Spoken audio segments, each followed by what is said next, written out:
از جانب کارمندان سفارت جمهوری تاجیکستان با ما همصحبت شدند. با руководство مثال همین کارخانه کلانی کارخانه همصحبت شدند.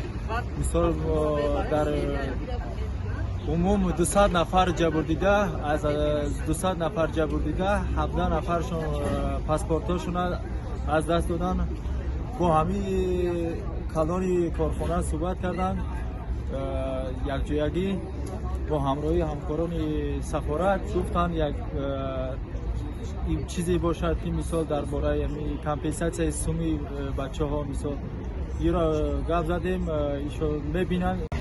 Сейчас прибыли сотрудники посольства Таджикистан.